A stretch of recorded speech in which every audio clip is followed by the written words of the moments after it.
The Vice President of India, Shri Jagdeep Dhankar, today said that India's rise as a global power must be accompanied by the rise of its intellectual and cultural gravitas.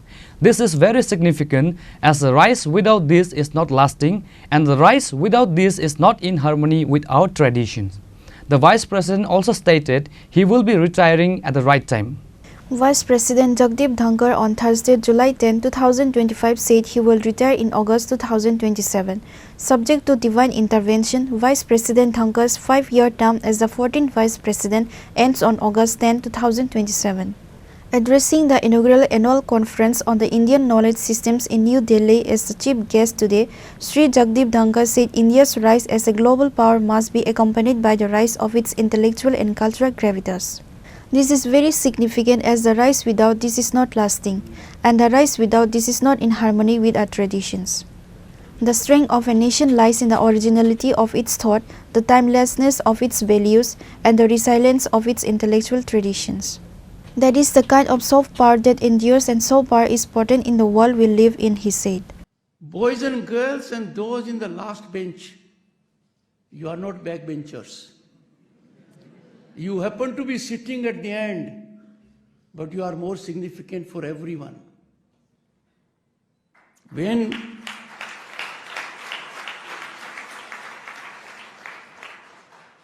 I am always not superstitious, but careful about the sitting arrangement. I keep on my right, as I do in Rajya Sabha, the government. So Yogesh Singh and Prakash.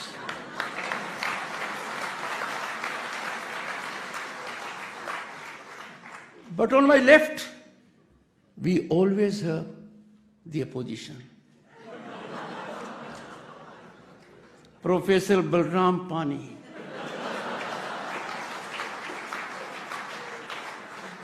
जिस नाम ने भगवान श्री कृष्ण को ताकत दी, वो आपके left side में हैं, कुछ गलत नहीं हो सकता. It will be the right check on the right side. The left is very powerful. And that is why in our body, heart is on the left side.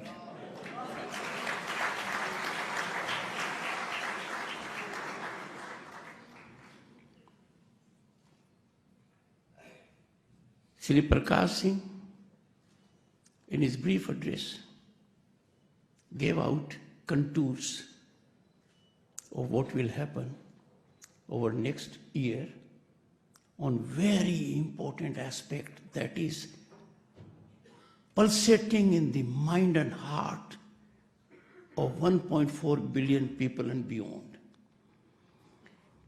Distinguished members of the faculty and everyone associated with the management. And dear friends, but let me start with one observation imparted by your Vice Chancellor. He reflected rightly that a distinguished judge, a jurist, H.R. Khanna, was your alumnus. That reminds me and should remind us always why in this country we are celebrating 2 days. And those 2 days are, one is Constitution Day, and the second is Svidhan Hatya Divas. Why do we do that? We do it with a purpose. Because on 26th November 1949, the Constitution was adopted. Young boys and girls need to be reminded, because that Constitution was tested, strained, molded, revised on 25th June 1975. That was the darkest period in human history of democratic world. I say darkest because the highest court of the land held ignoring verdict of 9 high courts.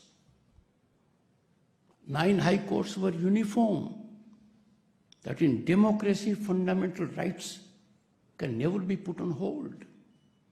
Access to judiciary cannot be moderated, much less denied, being a fundamental right under Article 32 of the Constitution. But that was done. I would not go more on that. But what was held by the Supreme Court? Executive of the day is sole arbiter of fundamental rights. It can suspend them for as much time as it likes. There was one dissent voice. Dissent, D-E-C-E-N-T, and dissent, D-I-S-S-E-N-T. And that emanated from an alumnus of this place.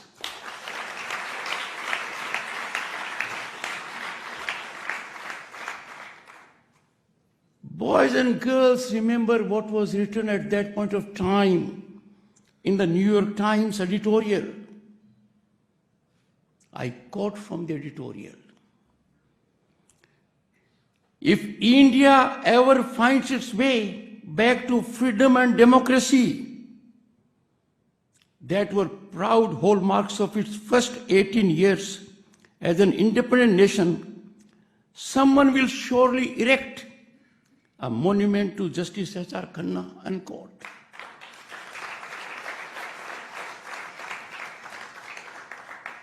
So, boys and girls, I am at the right place and reminding you that each one of you must always bear in mind why for last 10 years we are celebrating Constitution Day and why we have started remembering Svidhan Hatya Divas.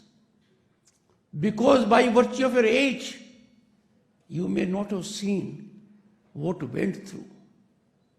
Imagine in a democracy, lakhs of people are put behind the bars, tortured, traumatized, with no hope.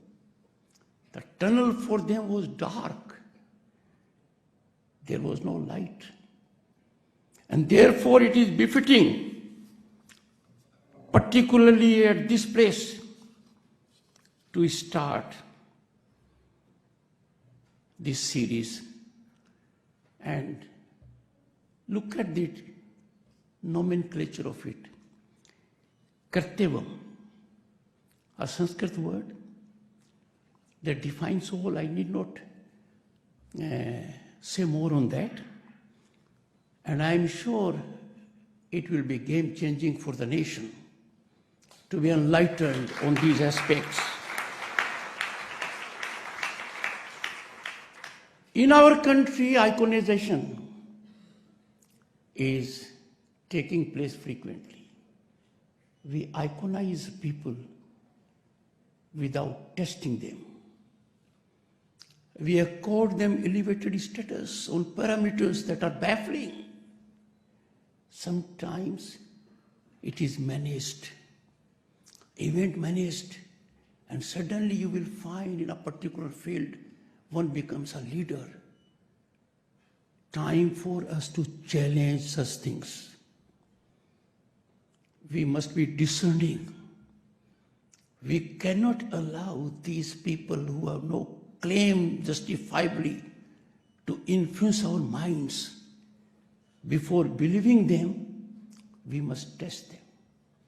And therefore I am saying unhesitatingly that Campus Law Center is iconic.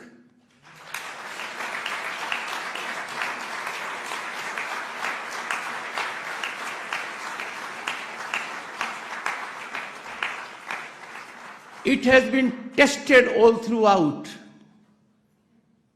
The reputation is well earned, well recognized. And why? Because it has been, as indicated by the Vice Chancellor.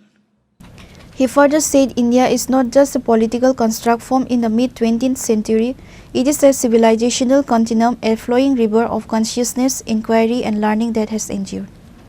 Bureau Report, Shri Khorang.